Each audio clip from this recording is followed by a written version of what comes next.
Welcome to our Fall 2020 Senior Capstone Project. Shown is our Origami Capstone team.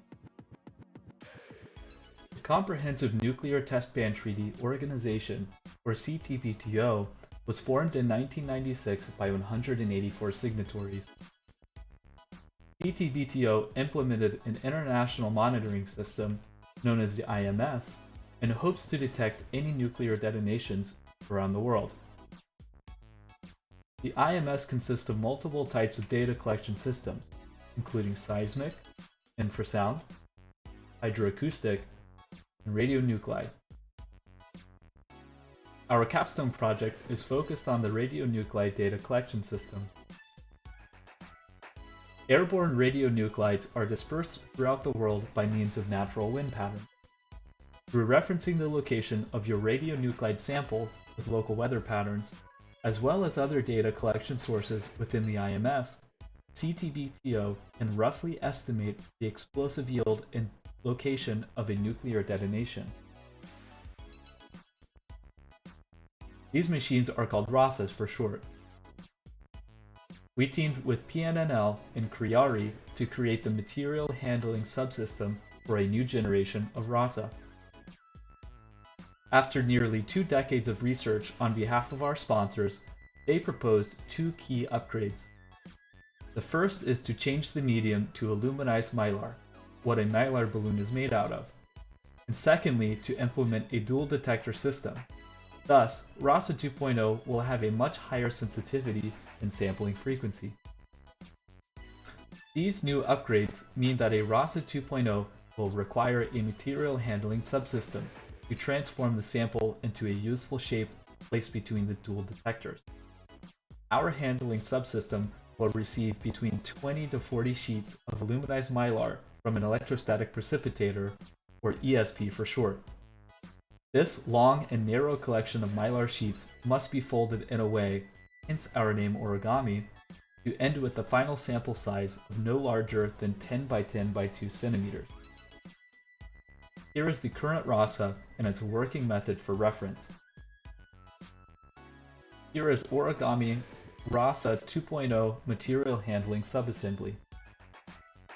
Watch the short animation that shows the working principle of our design.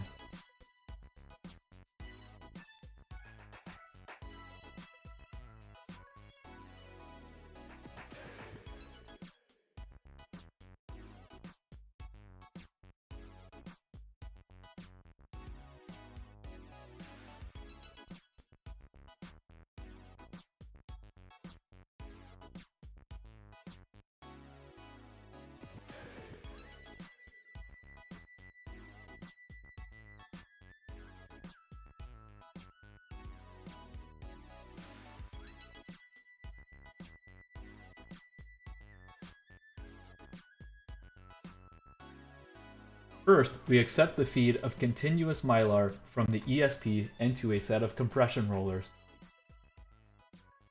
During the compression stage, one layer of sticky tape will be applied on the outsides of the sample to ensure no crosstalk or contamination further in the assembly.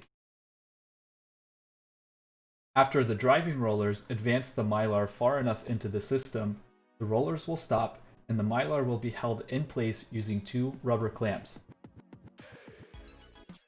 Once the ESP is clamped down, a hot knife will be protracted into the sample and cut the material across. This is the defining place where the continuous mylar feed from the ESP becomes a discrete sample. In order to shape a sample to the required size, it will be wrapped around a 2-dowel mechanism. Think of a taffy machine, but without any stretching or tearing. A sample will be pushed off the rotating dowels and compressed into its final dimensions, and then be vacuum sealed with a plastic bag. A label will be placed on a sample for later identification. The sample is now ready for movement into the detectors via conveyor belts. Barcode scanners and cameras can be used to track and monitor a sample, which can notify the operators to check the machine for issues. Future calculations include determining the tension required to pull all Mylar sheets through the ESP. That tension can be used to determine motor torques and other various design specifications. Thank you to our sponsors at PNNL and Criari for their invaluable recommendations. Any questions?